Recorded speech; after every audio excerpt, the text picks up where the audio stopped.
Pour faire un bon animé, il y a toujours la même recette. Un héros qui part de rien pour devenir surpuissant. Il y a certains animés qui arrivent et d'autres pas.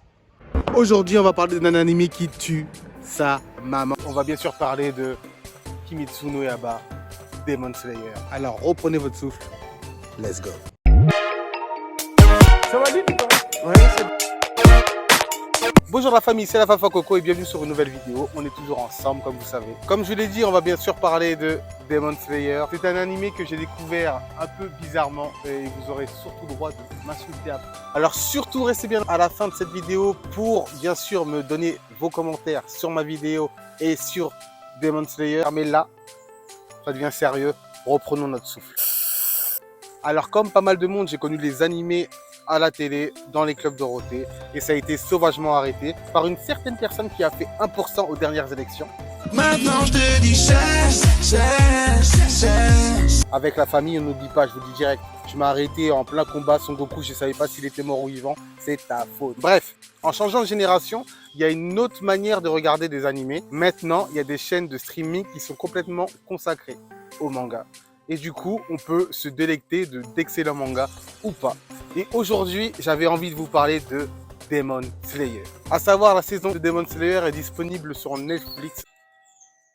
Ne m'insultez pas encore, ça va bientôt arriver. Comme la plupart des personnes, j'aime aller au cinéma. Et là, j'avais rien à regarder. Du coup, j'ai eu la bonne idée d'aller regarder Demon Slayer au cinéma. Je ne connaissais pas, ils ne me connaissaient pas, on voulait se rencontrer.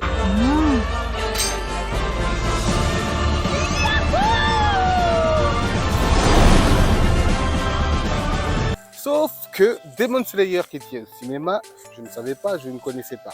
D'accord? C'était bien entendu la saison 2 de Demon Slayer. Là, vous pouvez m'insulter. Ta gueule!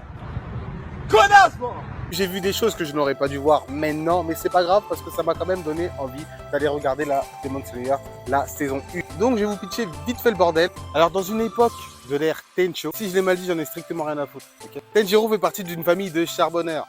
Non, en fait, c'est une famille qui était dans le charbon. Parce qu'à l'époque, il n'y avait pas d'électricité, on est d'accord. Mais le charbon, c'était la vie. Tenjiro est parti vendre son charbon en descendant les montagnes. Et forcément, quand il est revenu, plus de famille. Sauf que une de ses sœurs, enfin ce qui lui reste de sœur, était encore animée. Du coup, il la transporte sur son dos pour la faire soigner. Sauf que sa sœur s'est transformée en démon. Et c'est là qu'on va découvrir en fait que dans ce petit monde, il y a des pourfendeurs qui sont juste des tueurs de démons. Et forcément, vu que sa sœur était en train de se transformer en démon, un pourfendeur était là pour la niquer. Donc Tenjiro a essayé de s'interposer, mais le pourfendeur était bien décidé à la défoncer. Sauf que Nezuko a protégé son frère. Du coup, le pourfendeur a dit qu'il y avait un bug dans la matrice et l'a laissé tranquille. Sauf qu'il a conseillé d'aller voir un autre pourfendeur pour l'entraîner. Et bref, ça part dans les délires comme ça. Donc Tenjiro va bien sûr devenir un pourfendeur. Je vous laisse le soin de regarder par vous-même le début de cette saison. J'ai pas envie de vous spoiler non plus.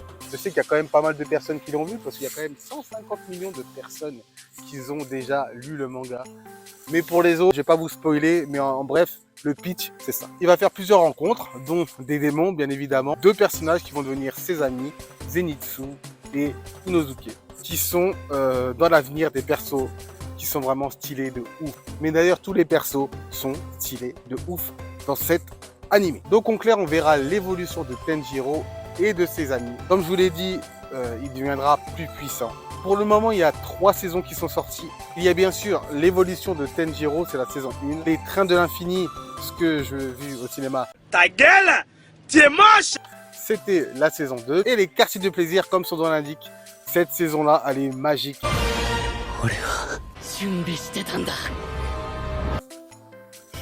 Donc la famille, pourquoi regarder? C'est très simple. Les combats sont magnifiques. Franchement, ça tue. L'histoire est folle et prenante. Et ça fait plaisir de voir du sang. N'en déplaise à certaines personnes.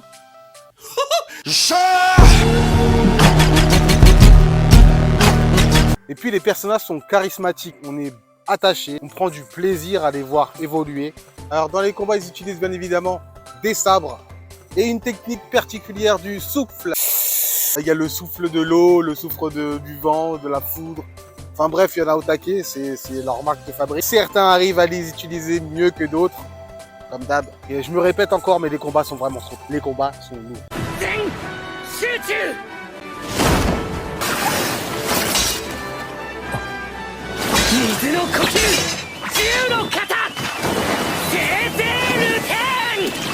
Et puis c'est lumineux, c'est coloré, c'est sanglant, ça crie. Il y a tout ce qu'on aime dans les mangas. Donc pour les personnes qui ont déjà vu Demon Slayer et pour les autres qui ne l'ont pas vu, est-ce que vous validez cet anime? Si tu valides comme d'hab, commentaire, tu notes, tu me mets aussi quel animé tu regardes, ça peut toujours faire plaisir d'en découvrir d'autres. Si tu valides pas, bah tu me le mets aussi dans les commentaires. Si je t'ai donné envie de regarder cet animé, commentaire. Là je suis toujours en mode rodage, donc j'ai fait un petit format. Ça vous plaît, bah dites-le moi. En tout cas, c'est un plaisir de toute façon. Il y a d'autres vidéos qui sont sorties.